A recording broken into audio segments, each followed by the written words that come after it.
Muito boa noite. Nós queremos, durante esta semana, nós queremos estudar sobre a última semana do ministério terreno do Senhor Jesus. Esta última semana que terminou com a sua crucificação e ressurreição. Para muitos, chamado de Semana Santa ou a Semana da Paixão de Cristo. E eu quero começar então uma série de estudos, olhando juntamente com você cada evento que acontece dentro deste cronograma desta última semana que corresponde ao ministério público do Senhor Jesus. E hoje eu quero olhar com você, iniciando a nossa série de estudos, olhando com você o texto de Lucas capítulo 19, do verso de número 28 ao verso de número 40. A palavra de Deus diz assim: E dito isto, prosseguiu Jesus subindo para Jerusalém.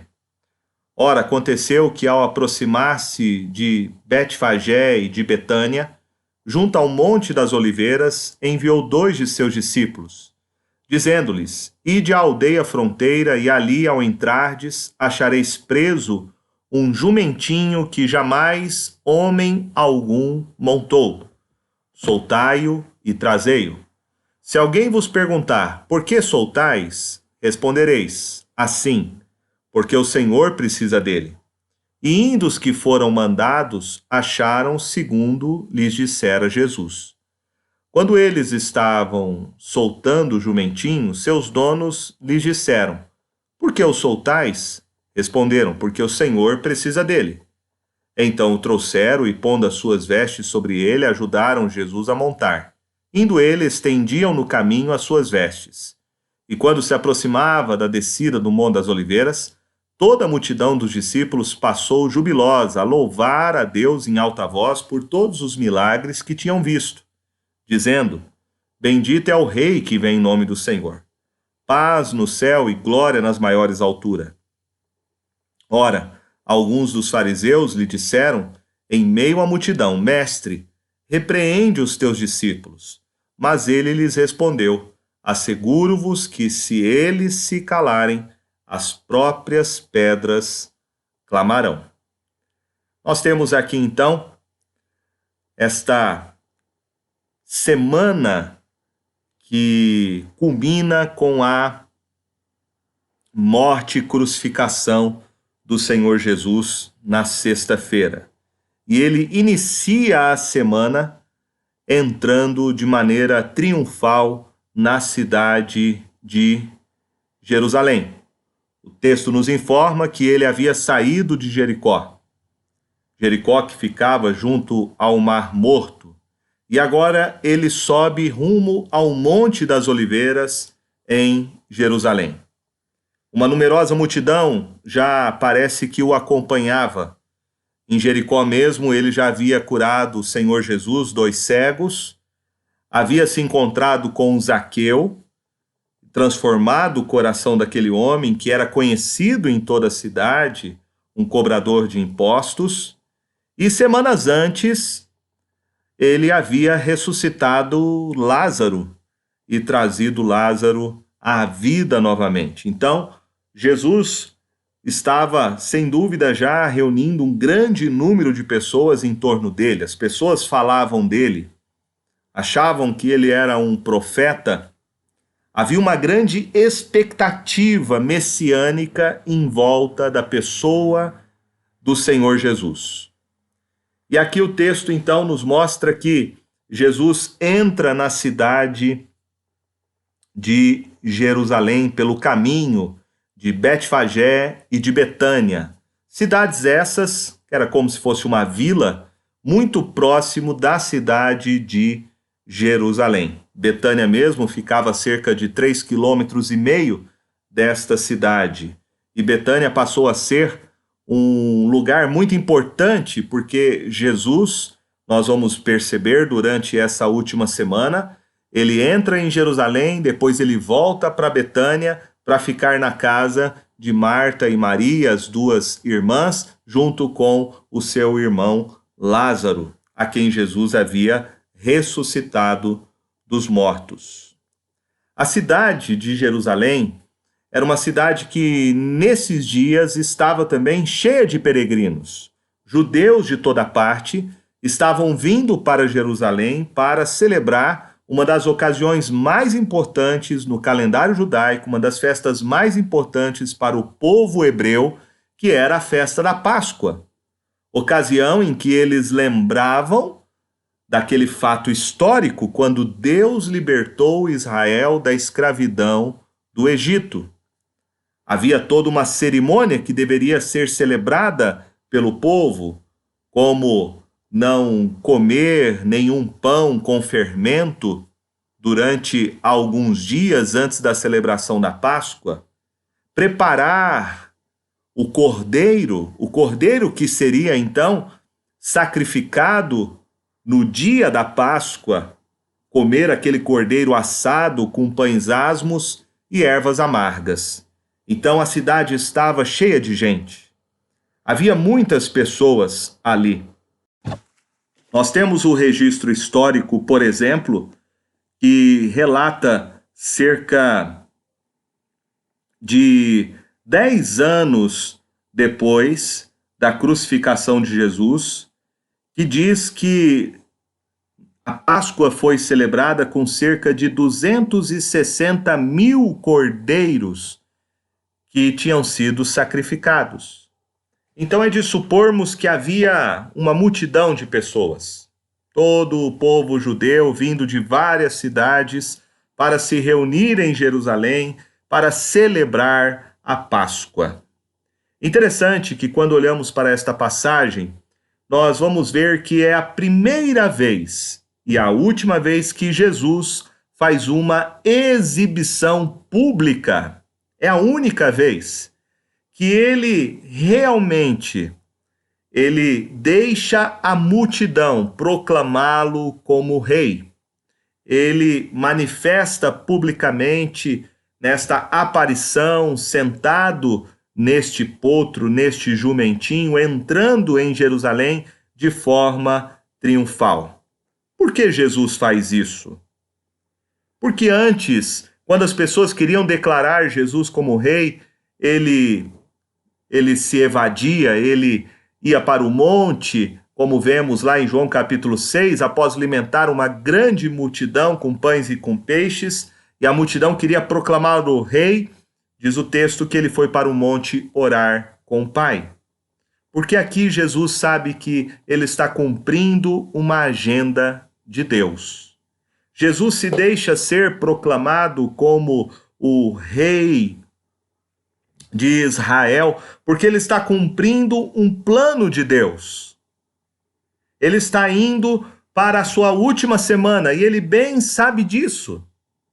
Alguns dias atrás, ele já havia dito para os seus 12 discípulos de que tudo quanto está escrito por meio dos profetas no tocante ao Filho do Homem seria cumprido, que ele será entregue aos gentios, escarnecido, ultrajado e cuspido, e que depois de açoitarem, tirar-lhe-ão a vida, mas ao terceiro dia ele ressuscitará. Jesus sabia que ele estava cumprindo a agenda de Deus Pai. É interessante também que tudo aqui se encaixa com a profecia bíblica. Quando olhamos para a data, esta data, a data em que Jesus entra na cidade de Jerusalém de forma triunfal, nós vamos ver que isso está relacionado com a profecia de Daniel no capítulo 9. Lá no livro de Daniel, capítulo 9, no verso de número 25, diz assim: sabe e entende, desde a saída da ordem para restaurar e para edificar Jerusalém até a ungida ao príncipe, 7 semanas, e 62 semanas, as praças e as circunvalações se reedificarão, mas em tempos angustiosos. Depois das 62 semanas, será morto o ungido e já não estará. O povo de um príncipe que há de vir destruirá a cidade, o santuário, e o seu fim será num dilúvio, e até o fim haverá guerra. Desolações são determinadas. Veja o que diz o profeta Daniel: depois das 62 semanas será morto o ungido. Aqui nós temos então as 62 semanas que não podem ser interpretadas como dias, mas as 62 semanas são semanas proféticas. As 62 semanas correspondem então aos 434 anos.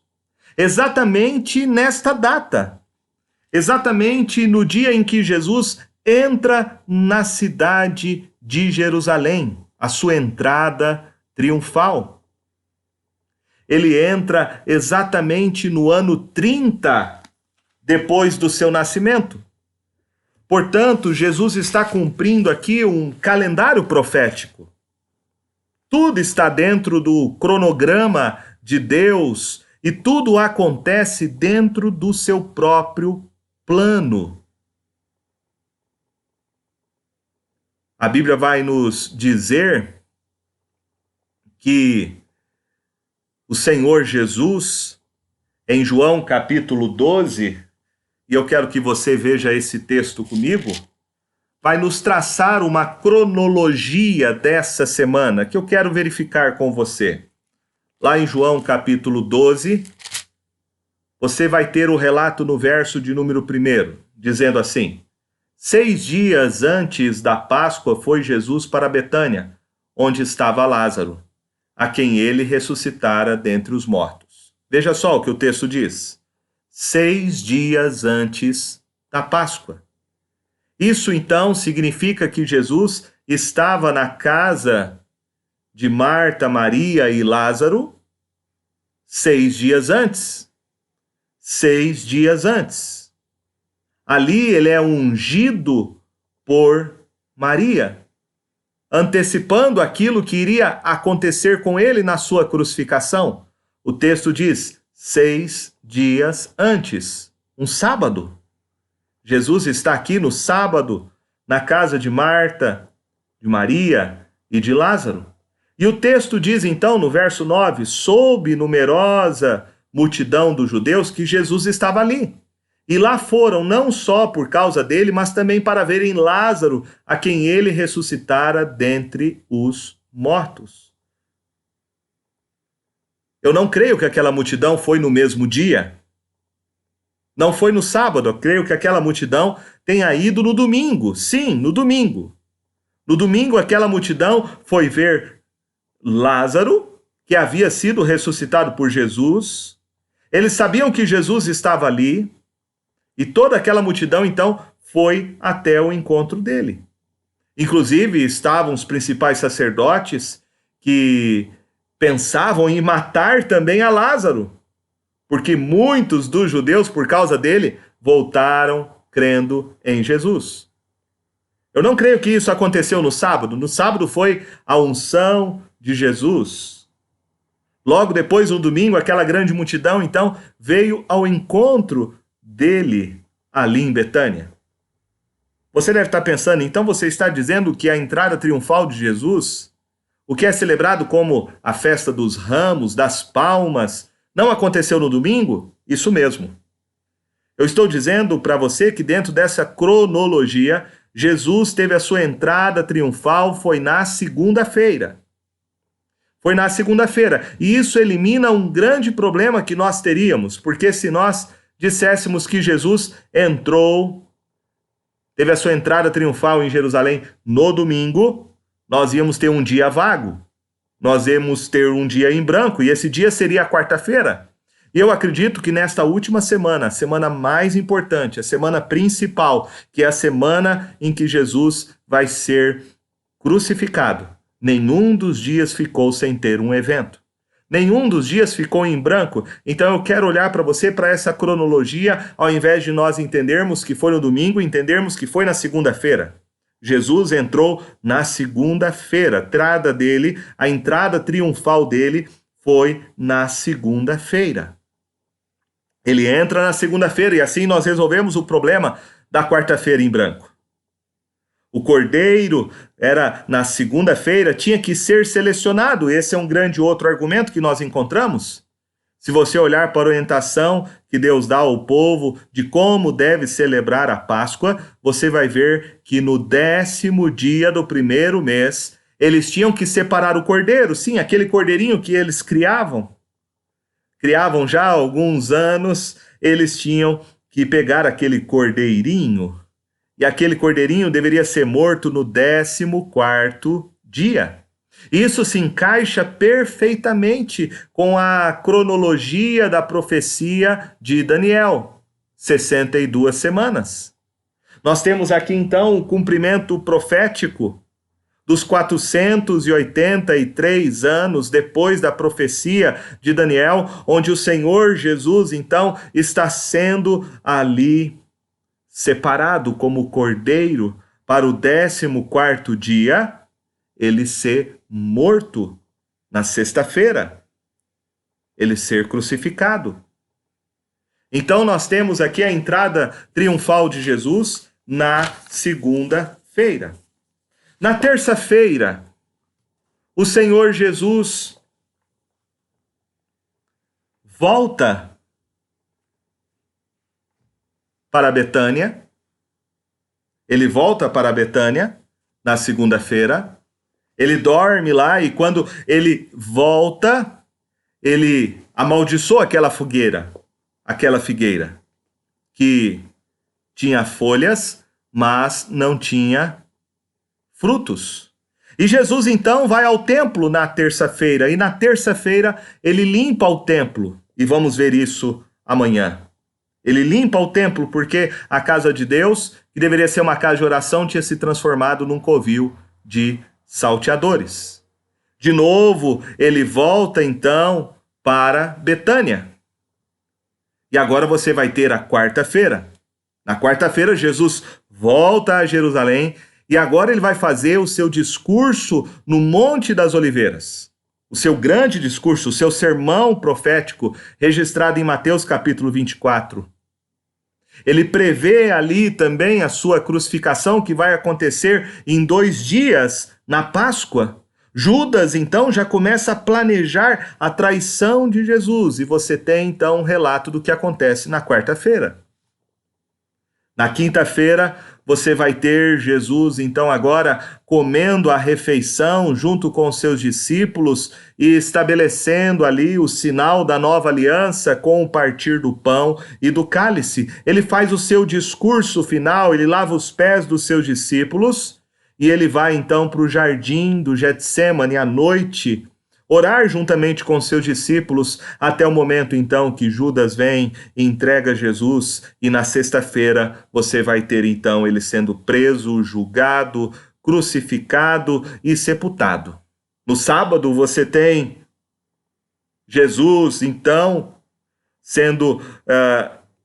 estando na sepultura, e no domingo de manhã, a sua ressurreição.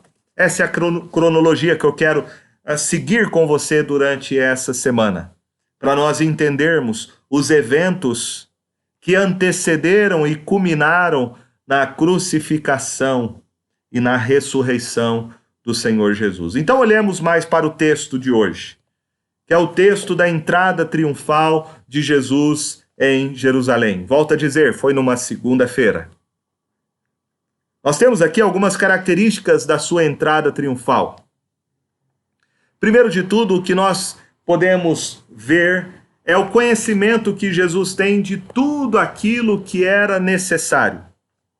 O texto diz que quando ele estava se aproximando, ele enviou 2 dos seus discípulos e disse: vão até a aldeia fronteira e ali ao entrardes achareis preso um jumentinho que jamais homem algum mandou. Soltai e trazei. Se alguém perguntar, digam, porque o Senhor precisa dele. E eles indo os que foram mandados, acharam segundo lhes dissera Jesus. Quando eles estavam soltando o jumentinho, seus donos lhe disseram: por que o soltais? Responderam: porque o Senhor precisa dele. Então o trouxeram e, pondo as suas vestes sobre ele, ajudaram Jesus a montar. Jesus sabia de tudo. Nós vemos aqui o conhecimento antecipado de Jesus de todas as coisas. Ele sabe tudo o que vai acontecer, mostrando que Jesus é Deus. Ele sabe de todas as coisas. Ele sabe de todas as coisas de maneira antecipada. Ele sabia que havia ali um jumentinho, o texto fala, que era um potrinho, um burrinho. Isso estava muito relacionado a uma tradição histórica, quando Davi entrou também de maneira semelhante em Jerusalém, sendo saudado como grande rei. Agora, Jesus, que é o filho de Davi, ele está fazendo a mesma coisa para se cumprir a profecia. Quando você lê o texto de Mateus, no capítulo de número 21, você tem o mesmo fato histórico sendo narrado por Mateus, e Mateus diz que quando Jesus pede para os seus discípulos buscarem esse jumentinho, Mateus é muito preciso, porque Mateus mostra que isso é o cumprimento profético. Zacarias havia profetizado isso cerca de 500 anos antes. O texto diz assim: ora, isto aconteceu para se cumprir o que foi dito por intermédio do profeta. Dizei à filha de Sião: eis aí te vem o teu rei, humilde, montado em jumento, num jumentinho, cria de animal de carga.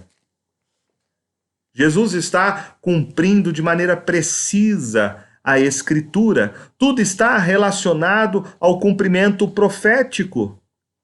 Nada pegou de surpresa. Tudo está acontecendo segundo a profecia, o tempo de Deus, e toda a cronologia está em seus detalhes sendo cumpridos. Interessante que o texto diz que era um jumentinho, um potre, um jumentinho. Isso refere-se ao estado de humilhação do Senhor Jesus. Ele não entrou aqui com um cavalo branco. É verdade que Apocalipse depois vai dizer que na volta de Jesus, lá em Apocalipse 19, verso 11, diz que ele está montado no cavalo branco. Mas aqui não, aqui no seu estado de humilhação, mesmo como rei, ele está sentado num jumentinho. Ele é o rei, mas o rei que está ainda no estado de humilhação. Interessante que Lucas vai narrar que quando Jesus, então, senta neste jumentinho, o texto diz que enquanto ele andava neste jumentinho, indo ele, verso 36, estendiam no caminho as suas vestes. Veja aqui a reação do povo ao Senhor Jesus, ao seu ministério público. O que nós temos aqui, as pessoas colocando as suas vestes, isso significa uma atitude de submissão. Era assim que aqueles que tinham sido vencidos pelos reis, povos que tinham sido conquistados, demonstravam a sua submissão à autoridade daquele rei. Eles colocavam as suas vestes no chão para que o rei pudesse pisar sobre elas, para que o rei pudesse colocar os seus pés sobre elas, como uma atitude de autoridade e de domínio. Assim, as pessoas então jogam as suas vestes para que o grande rei, o Senhor Jesus, ele possa pisar sobre as suas vestes. Interessante que lá em 2 Reis, capítulo 9, verso 13, você vai encontrar exatamente essa atitude, essa expressão cultural de submissão à autoridade de um rei. O texto nos informa, em João capítulo 12, que os seus discípulos não estavam entendendo absolutamente nada do que estava acontecendo. Lá em João capítulo 12, você vai ver o registro dizendo que os seus discípulos, a princípio, não compreenderam isto, quando, porém, Jesus foi glorificado, então eles se lembraram de que estas coisas estavam escritas a respeito dele e também de que isso lhe fizeram. Naquele momento, os discípulos não estavam entendendo por que as pessoas estão fazendo isso. Por que elas estão colocando as suas vestes para que Jesus pise sobre elas? Por que as pessoas estão pegando agora palmeiras? E pegar palmeiras era também um aspecto cultural, simbolizava a vitória, a alegria e a celebração. As pessoas pegaram as palmeiras e começaram a saudar Jesus porque havia uma grande esperança messiânica do povo. Eles pensavam, o rei agora chegou. A semelhança de Davi, ele veio agora para ser o nosso libertador. E o texto nos diz que as pessoas começaram a dizer em alta voz, toda aquela multidão de gente jubilosa, a louvar a Deus em alta voz por todos os milagres que tinham visto, dizendo, bendito é o Rei que vem em nome do Senhor, paz no céu e glória nas maiores alturas. Havia então uma grande expectativa por parte das pessoas. Elas achavam que a redenção terrena de Israel, como nação subjugada pelo Império Romano, havia chegado. O texto nos fala que nem todas as pessoas compartilhavam dessa mesma alegria. O texto fala que os fariseus disseram em meio à multidão, mestre, repreende os teus discípulos, mas ele lhes respondeu, asseguro-vos que se eles se calarem, as próprias pedras clamarão. Essa palavra clamarão significa as próprias pedras vão gritar. Interessante que após esse momento, após esse dia, Jesus não vai receber mais nenhum tipo de elogio, nem de louvor da boca dos homens.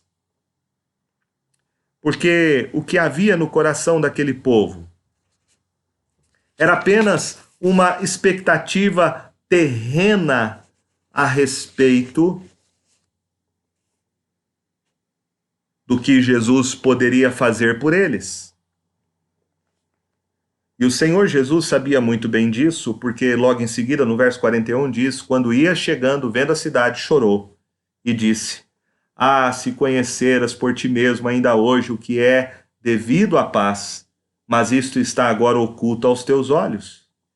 Aquelas pessoas não entendiam que tipo de paz Jesus traria ao coração dos homens. Elas estavam esperando a paz que era a paz social.